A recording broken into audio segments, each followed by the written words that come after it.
of the opposition presents will be shown by that data to be false. That actually it's a very good idea to innovate, to do continual improvement, and to offer best value to our residents, exactly as the current government asks us to do. Right.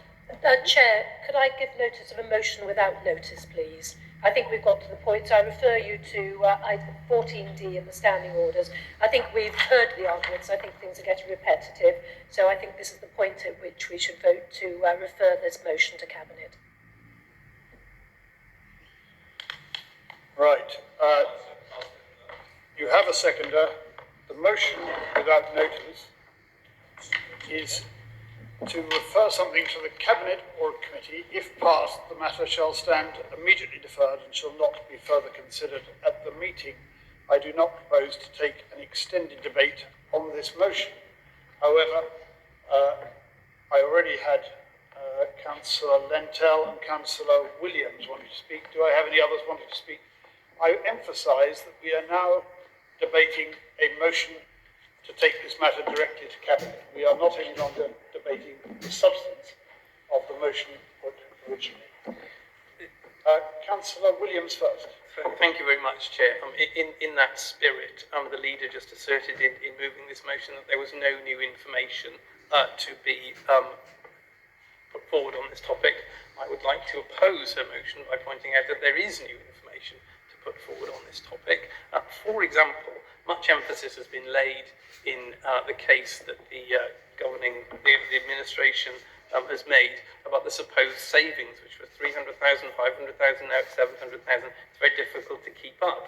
But some of us, Sorry, can I just some of us have taken the trouble to look at these numbers. Why this is going straight to the vote, Councillor please? Williams, could we keep to the substance Yes, of the motion we're now I- debating, which is whether the matter be referred directly to Cabinet or committee? I believe I am, by illustrating the fact that there is more debate to be had here, and therefore I think it is not right to foreclose debate. So, for example, I think it is perfectly legitimate that members are able to critique the data that is coming from the administration. Because some of the posts that you're claiming are direct savings of the 4-day week were actually filled before the 4-day week started. And one of them was even filled before the 4-day week was announced.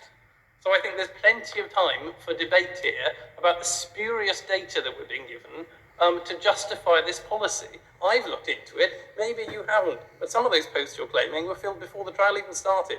And as I say, one of them before it was even publicly announced.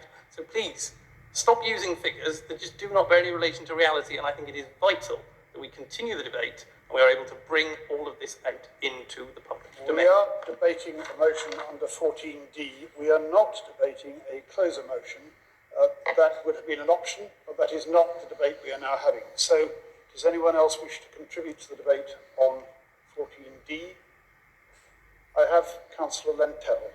I'm not intending this to be an extended debate, and I would be most grateful if members would keep their comments to the point on this one. The complaint is that this council isn't providing sufficient democratic input from all people. I'm in favour of the 4-day week. I live the 4-day week. I'm a full-time carer. I would like to have my say, and I would have liked to have had a say about how I think different approaches to the 4-day week could have been undertaken that weren't simply about retrofitting 4 in 7 working on roles designed, advertised and filled on the basis of 4 in 7. And Councillor Smith, you are interrupting and it's extremely rude, but what you are doing is politically reckless. The complaint is that you are not acting in a democratic way, and your response is to shut down debate. I mean, open goals, really? Councillor Lentel, I think the next contribution is from the leader. Thank you. Can I just propose we move this to the vote, please? Because the debate that is happening now is not a debate about the motion without notice. It is deviating onto the previous motion, which rather defies the point. This needs to go to Cabinet, which is the right and proper place for it to happen. I think we've had plenty of time to debate it. I'll second that. I'm sorry, no, we're not taking another motion while we're debating this motion. We're debating a motion under 14D, and that precludes us from moving straight to a closure motion on 14J. So under 14D, Councillor Heather Williams. Thank you, Chair. We've already had it that we're not going to vote. I think it's incredibly important. There are people that have not had time to contribute to the motion. The leader and the council have had it that we can't vote at the end. Yet there are things that still need to be said, and there are people that have not been given the chance to contribute. And when it comes to data, after what we've seen, how can we trust any so-called independent report that's put in front of us? We have to be allowed to debate this in our own council chamber. And I think, and also, can someone refer to me where the leader in the constitution is allowed to just cut off and interrupt anything she just doesn't like? We had reached the point where there were only two further speakers, both of whom we've since heard from, who wanted to speak to the original motion. I therefore think that it is time for us to move to a motion. I therefore think that it is time to move to a vote on the motion before us, which is under 14D, to refer the matter now to the Cabinet, and if passed, this matter shall stand immediately deferred and should not be further considered at this meeting. It's clear to me there will not be consensus on that, so I propose to move to a recorded vote on that. If you agree to the motion moved by the leader, an electronic vote. If you agree to the motion put forward by the leader, then you will vote, press green. If you disagree, then you will press red.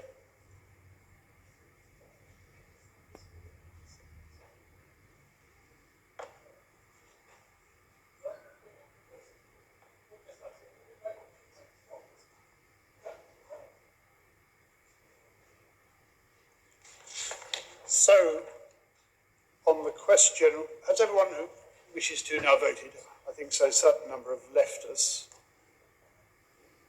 Right. So, the result is that the leader's motion is passed, 19 votes in favour, 8 votes against.